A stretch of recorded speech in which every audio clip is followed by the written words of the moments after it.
Sud Radio, l'invité politique, Jean-Jacques Bourdin. Notre invité, Philippe Juvin, député LR des Hauts-de-Seine, chef du service des urgences de l'hôpital Georges Pompidou. J'insiste bien parce que je vais commencer avec les difficultés rencontrées dans les hôpitaux et nous parlerons ensuite de la vie politique, évidemment, de la réforme des retraites, du budget, du discours de politique générale de François Bayrou, de la situation avec l'Algérie. Mais Philippe Juvin, vous êtes chef des urgences d'un grand hôpital parisien. Ce qui se passe à Paris se déroule partout en France. Empire. Et empire. Empire, parce qu'à Paris, honnêtement, on est quand même plus gâté. Plus gâté. C'est bien. Mais vous avez de nombreux patients sur des brancards. L'épidémie au service des urgences. Mais bien sûr, écoutez, on s'étonne chaque année qu'en hiver il fasse froid et qu'on ait la grippe, et qu'en été il fasse chaud, qu'on ait la canicule. Et chaque année c'est pareil, vous me réinviterez exactement dans un an, et je vous dirai la même chose. Oui, les urgences de France sont submergées aujourd'hui, avec plusieurs faits. Premièrement, nous ne sommes pas encore au pic de la grippe, donc ça va continuer à augmenter.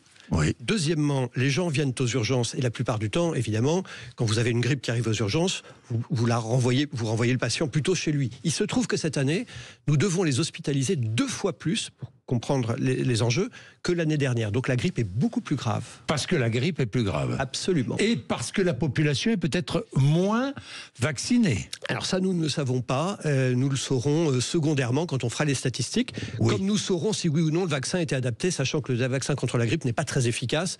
C'est de l'ordre de 40 à 70% selon les années d'efficacité, mais c'est mieux que rien quand même.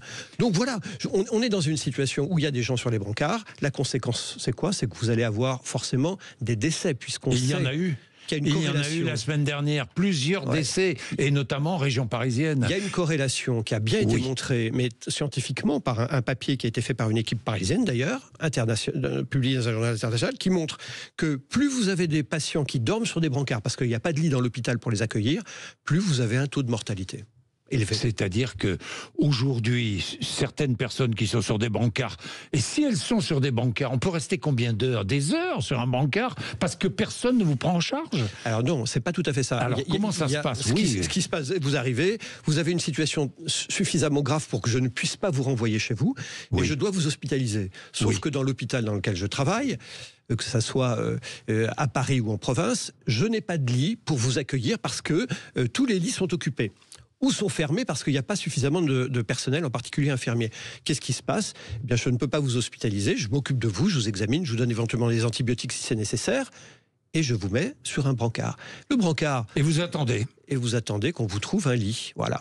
Donc on a ce sujet majeur de surcharge de travail aux urgences, mais ce qui m'ennuie, c'est l'épidémie, personne n'est à soi, mais c'est que c'est prévisible. C'est que chaque année, c'est pareil. Mais si on est pris en charge, si on est pris en charge, mais je pense à toutes celles et ceux qui nous écoutent, si on est pris en charge, si on est installé sur un brancard, on est pris en charge. On est vu par un médecin. C'est la même chose que si on était dans une chambre. Mais c'est aussi le témoin d'une surcharge de travail du système qui fait que le médecin ou l'infirmière est débordé et n'a pas suffisamment de temps à vous consacrer individuellement par rapport aux voisins parce qu'il y a plus de monde. Qu'est-ce qu'il faudrait faire? D'abord, il faut former beaucoup plus de médecins, mais ça fait des années que je le dis dans le désert. Tout le monde dit oui, personne ne le fait. Deuxièmement, il faut faire venir beaucoup plus de médecins étrangers. Il y en a 20 000 l'année dernière qui voulaient venir travailler en France. On en a pris 2400.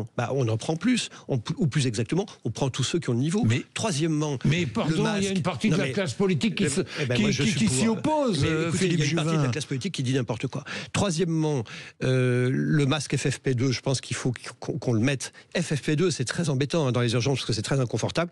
Et dernier point, on en avait parlé il y a 3 ans, tout le monde avait dit c'est formidable, on va le faire. Ayons une politique d'aération des locaux. Ce sont des transmissions par voies aériennes. On a réglé le problème du choléra il y a 100 ans grâce à l'eau qui était épurée. Eh bien, il faut faire pareil avec les gouttelettes. Il faut épurer l'air. Et ça fait des années qu'on dit on va filtrer l'air dans les bâtiments. Regardez ici, partout. Et on ne le fait pas. Eh ben voilà, il faut le faire. Il faut le faire. Bon, et donc la situation, vous dites la situation est sérieuse là. La situation est sérieuse, et puis les équipes sont très fatiguées, elles sont elles-mêmes malades, donc on est dans une situation... Est-ce que l'hôpital public je vais être excessif dans mes propos, mais est-ce que l'hôpital public est à l'abandon?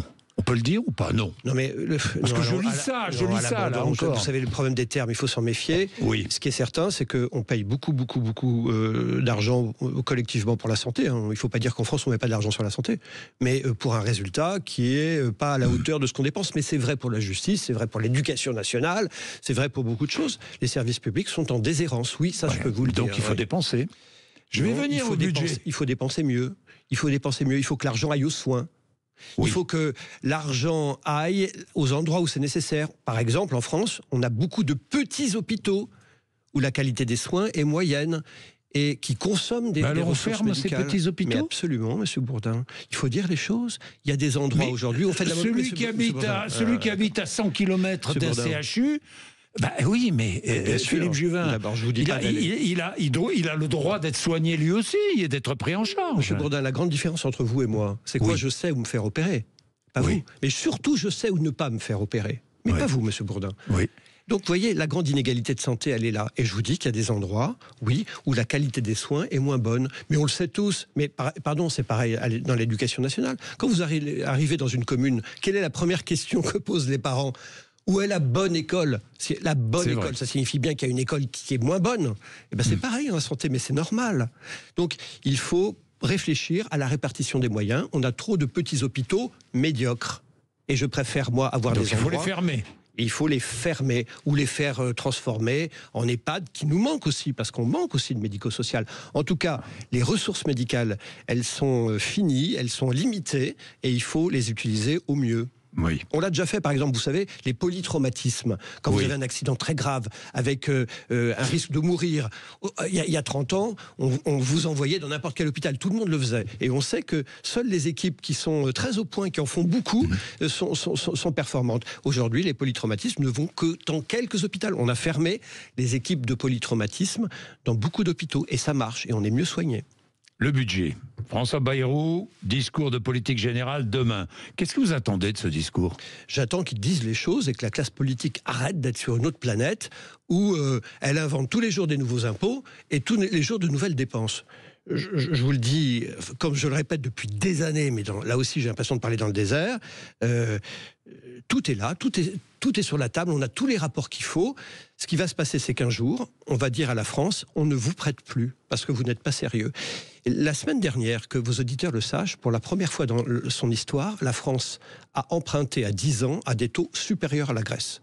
C'est-à-dire qu'il y a des gens qui ont dit on est prêt à vous prêter, mais votre signature, on ne fait pas tellement confiance. En tout cas, on fait moins confiance à la signature de la France qu'à la signature de la Grèce. Ça devrait nous avertir.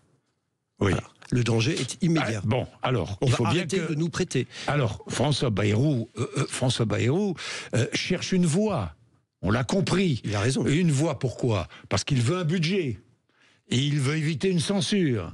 Donc, pour chercher une voie, il travaille avec une partie de la gauche, je dis bien une partie de la gauche, hors LFI, il négocie sur la réforme des retraites.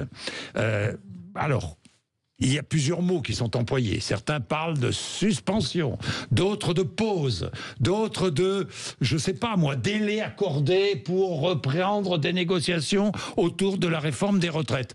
Et j'ai lu Laurent Wauquiez, il ne faut pas suspendre la réforme des retraites. D'accord ? Mais une reprise des négociations sur la réforme des retraites, vous êtes favorable ou opposé ?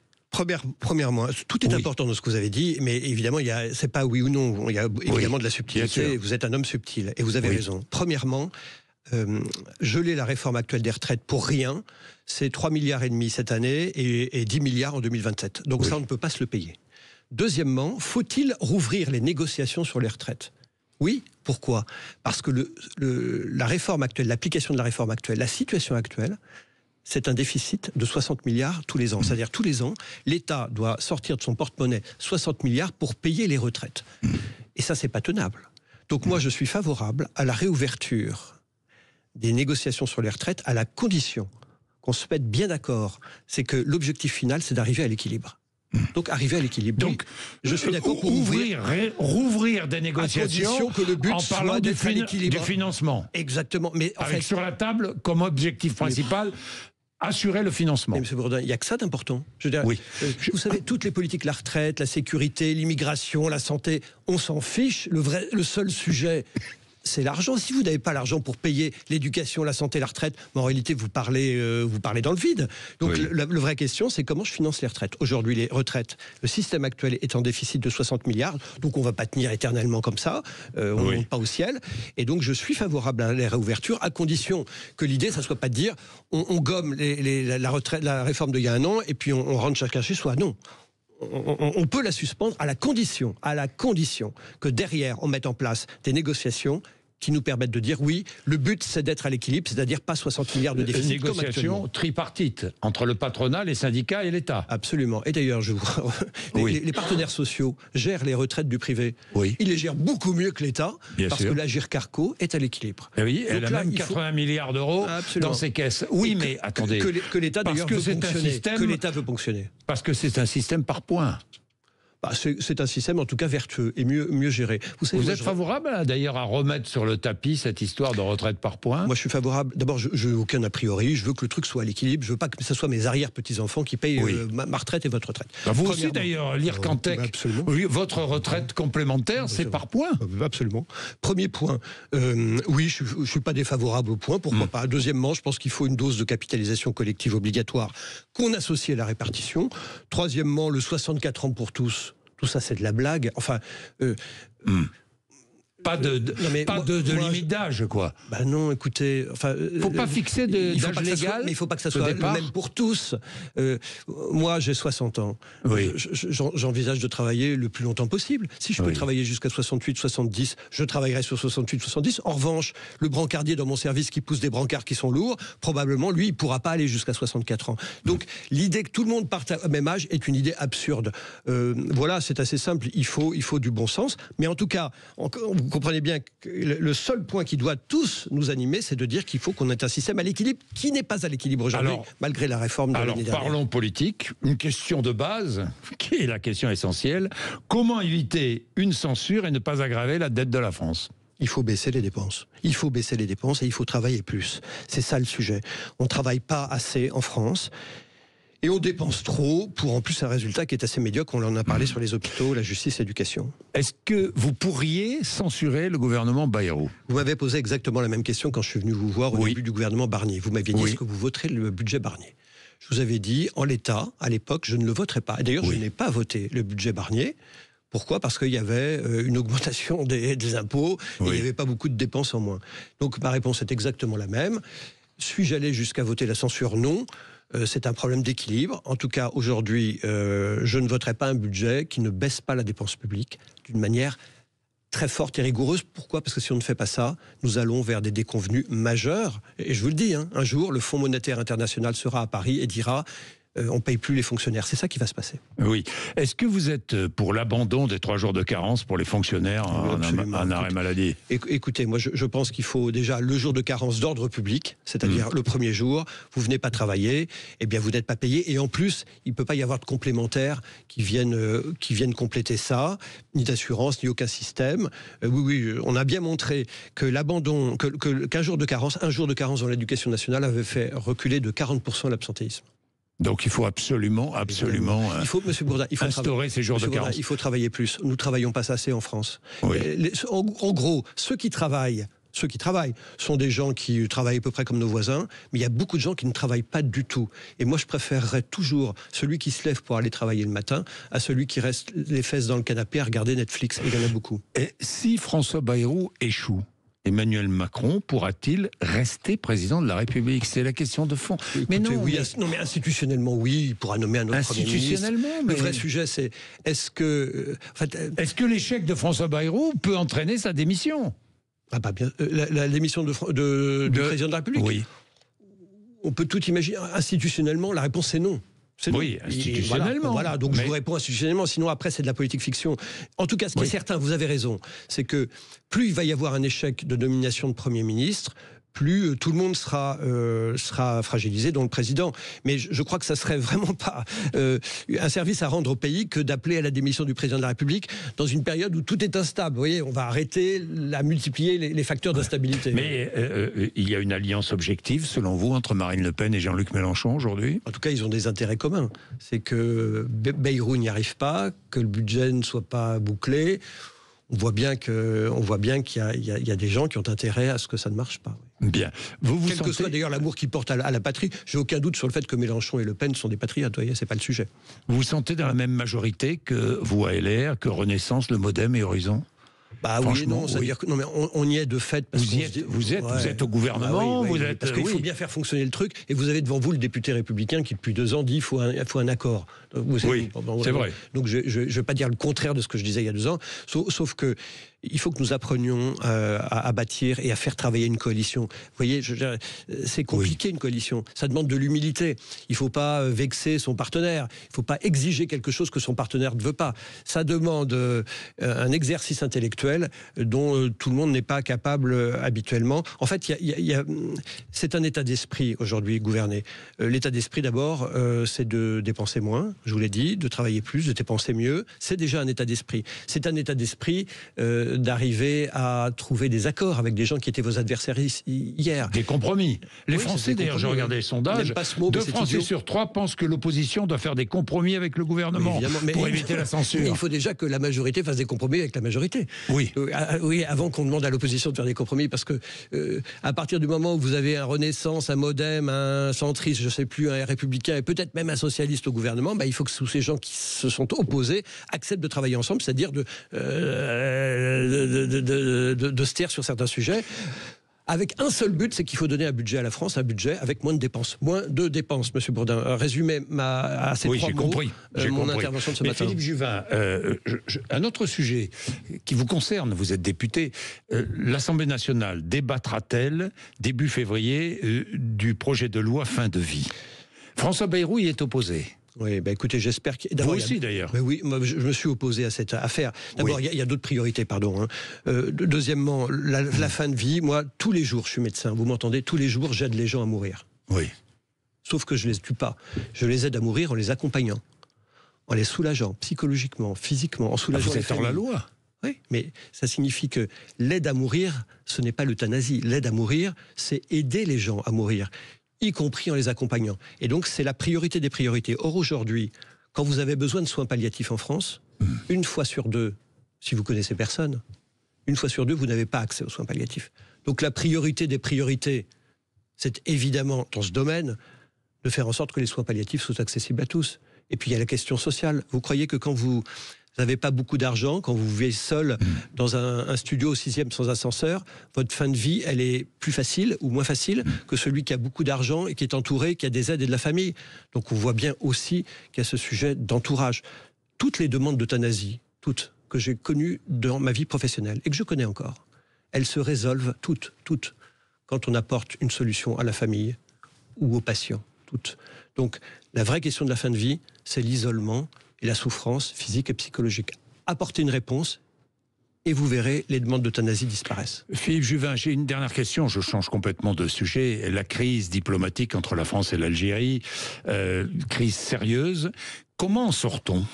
On dénonce les accords de 1968 qui font qu'aujourd'hui les Algériens ont des avantages considérables par rapport à d'autres pays. Comme Darmanin l'a proposé, c'est très malin, fin de la libre circulation de la nomenclatura algérienne qui, en Algérie, tape sur la France en disant que nous sommes des affreux colonisateurs, mais quand ils ont un cancer ou un infarctus, ils viennent se faire soigner dans nos hôpitaux.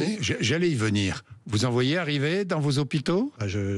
Oui, évidemment. Enfin, on sait bien que c'est... Oui. Où la nomenclatura algérienne se fait-elle soigner quand elle est très malade, à votre avis? C'est en Algérie ou c'est en France? C'est en France. C'est en France. Donc, LP au moins? Il y a un grand sujet, vous savez qu'il y a une note que l'Algérie n'a toujours pas payée dans les hôpitaux français. Mais moi, entendons-nous, je suis médecin, moi je suis pour soigner tout le monde. Oui. Mais c'est facile de taper sur la France en Algérie en nous traitant de tous les mots MAUX et MOTS et puis profiter du système.